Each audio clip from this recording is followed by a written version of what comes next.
नमस्ते दोस्तों, welcome back to our channel. आज हम एक ऐसे विषय की अंधेरी गलियों में उतरने वाले हैं जिसके बारे में खुलकर बात करने से बड़े बड़े देश भी कतराते हैं।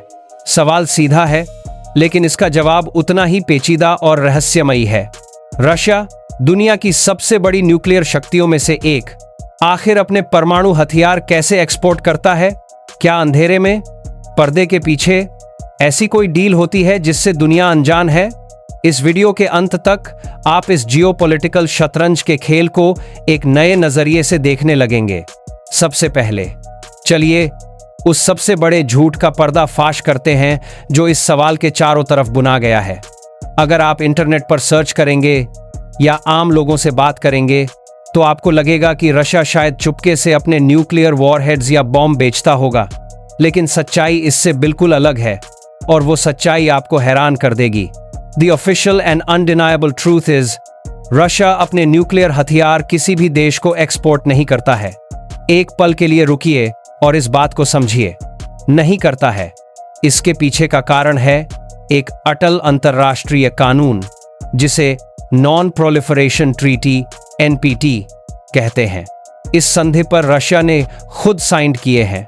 यह संधि साफ साफ कहती है कि जो देश न्यूक्लियर आर्म्ड हैं वो इस टेक्नोलॉजी को किसी भी नॉन न्यूक्लियर देश को नहीं दे सकते। ऐसा करना एक इंटरनेशनल क्राइम माना जाएगा और रशिया कभी भी ऐसी गलती नहीं करेगा जिससे उसकी ग्लोबल रेप्यूटेशन और स्ट्रैटेजिक पोजीशन खतरे में पड़ जाए।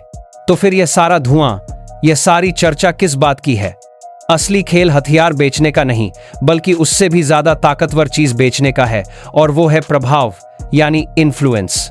यहां पर एंट्री होती है रशिया की सबसे शक्तिशाली और सीक्रेट ऑर्गेनाइजेशंस में से एक की, रोसाटॉम। यह नाम नोट कर लीजिए। रोसाटॉम रशिया की स्टेट एटॉमिक एनर्जी कॉरपोरेशन है। दिखने में यह एक कंपनी लगती है, लेकिन असल में यह रशिया की फॉरेन पॉलिसी का एक मोहरा है। रोसाटॉम न्यूक्लियर हथियार नहीं, बल्कि पीसफुल न्यूक्लियर टेक्नोलॉजी एक्सपोर्ट करती है। इसका मतलब है वो दूसरे देशों में न्यूक्लियर पावर प्लांट्स बनाती है। लेकिन यह सिर्फ एक पावर प्लांट का सौदा नहीं होता, यह एक ऐसी डील होती है जो उस देश को अगले 100 साल के लिए रशिया पर निर्भर बना देती है।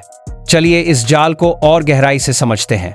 जब रोसाटॉम किसी देश जैसे कि इंडिया, बांग्लादेश, टर्की या इजिप्ट में एक न्यूक्लियर प्लांट बनाता है तो वो एक फुल पैकेज डील ऑफर करता है।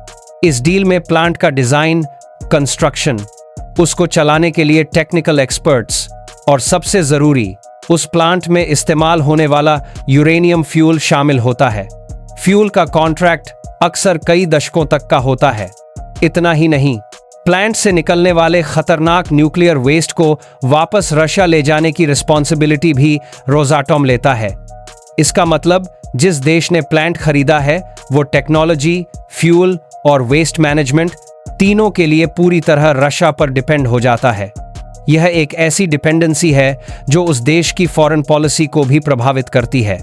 कल को अगर वो देश किसी इंटरनेशनल मुद्दे पर रशिया के खिलाफ जाने की सोचेगा तो उस पर अपनी एनर्जी सिक्योरिटी को लेकर एक यूनिक प्रेशर होगा। यही है रशिया का असली खेल, हथियार नहीं, टेक्नोलॉजी के जरिए स्ट्रेटेजिक डिपेंडेंसी बेचना। लेकिन क्या इसमें कोई लूप होल है? क्या कोई बैकडोर है? हाँ, एक ऐसी स्थिति है जो इस मामले को और भी थ्रिलिंग बना देती है। हाल ही में रशिया ने अपने टैक्टिकल न्यूक्लियर वेपन्स को अपने सबसे करीबी सहयोगी देश बेलारूस में तैनात किया है। दुनिया भर की मीडिया ने इसे न्यूक्लियर एक्सपोर्ट कहकर शोर मचाया, लेकिन यहाँ एक बहुत ही बारीक लाइन है। रशिया ने यह हथियार बेलारूस को बेचे या ट्रांसफर नहीं किए हैं। इन हथियारों का कंट्रोल, इनका ट्रिगर अभी भी मॉस्को के हाथ में ही है। इस कदम को न्यूक्लियर होस्टिंग कहते हैं, जिसका एम नेटो को यह मैसेज देना था कि रशिया अपनी सुरक्षा के लिए किसी भी हद तक जा सकता है।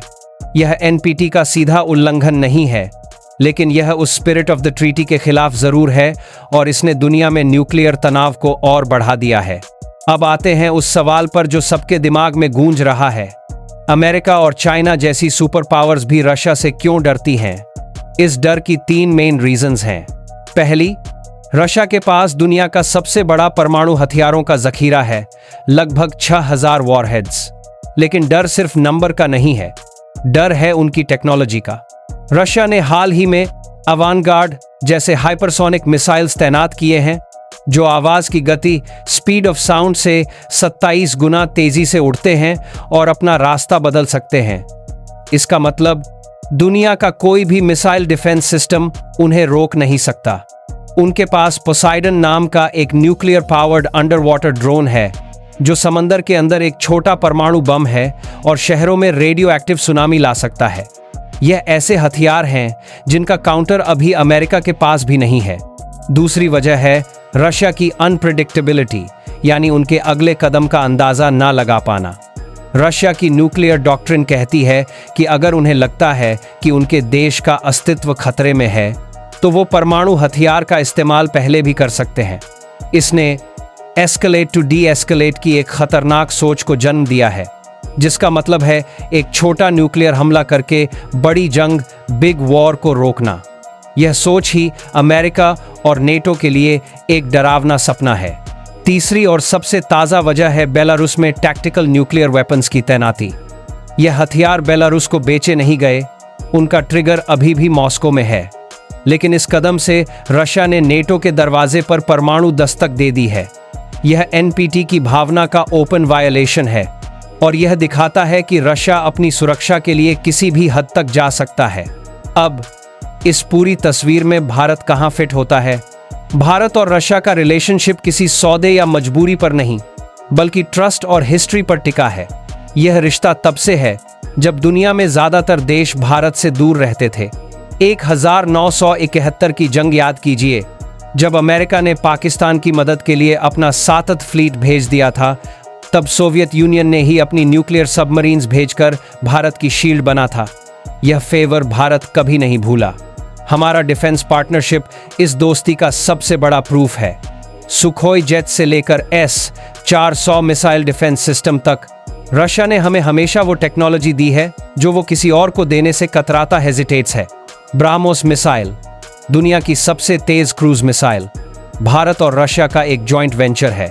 Kudankulam nuclear power plant Rosatom ने ही बनाया है, लेकिन यह सौदा डिपेंडेंसी का नहीं, पार्टनरशिप का है। रशिया ने हमें न्यूक्लियर सबमरीन INS चाक्रा भी लीज पर दी है, एक ऐसा कदम जो कोई देश अपने मोस्ट ट्रस्टेड पार्टनर के लिए ही उठा सकता है। यह रिश्ता इसलिए इतना डीप है क्योंकि यह समय की टेस्ट ऑफ टाइम पर खरा उतरा है। अब आपके लिए एक्शनेबल पार्ट क्या है? जब भी आप अगली बार न्यूज में सुने कि रशिया ने किसी देश के साथ न्यूक्लियर कोऑपरेशन एग्रीमेंट साइन किया है, तो आप उसे सिर्फ एक एनर्जी डील के तौर पर मत देखिए। आप उसके पीछे के जियोपॉलिटिकल शतरंज को देखिए।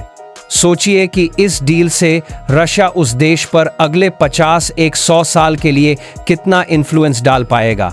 रोसाटॉम का नाम जब भी आए तो समझिए कि यह सिर्फ एक कंपनी नहीं, बल्कि क्रेमलिन का एक स्ट्रेटेजिक हथियार है। तो समरी यह है कि रशिया सीधे तौर पर परमाणु बम नहीं बेचता, लेकिन वो न्यूक्लियर डिपेंडेंसी का एक ऐसा जाल बुनता है जिसमें देश अपनी एनर्जी जरूरतों के लिए फंस जाते हैं, और इससे रशिया को एक ऐसी ग्लोबल पावर मिलती है जो शायद हथियार बेचने से भी ज्यादा स्टेबल और इन्फ्लुएंशियल है। आपकी इस पर क्या ओपिनियन है? क्या टेक्नोलॉजी के जरिए इस तरह का प्रभाव बनाना हथियार बेचने से ज्यादा डेंजरस है या कम? अपने थॉट्स नीचे कमेंट्स में जरूर शेयर करें, हम आपके हर कमेंट को पढ़ते हैं। अगर आपको इस वीडियो में दी गई इंफॉर्मेशन पसंद आई और आपने इस जियोपॉलिटिकल खेल को एक नए एंगल से समझा, तो इस वीडियो को लाइक करें, इसे अपने दोस्तों के साथ शेयर करें जिनको ऐसी गहराई वाली बातों में इंटरेस्ट है, और हमारे चैनल को सब्सक्राइब करना बिल्कुल ना भूलें, ताकि आप ऐसी कोई भी थ्रिलिंग इन्वेस्टिगेशन मिस ना कर दें।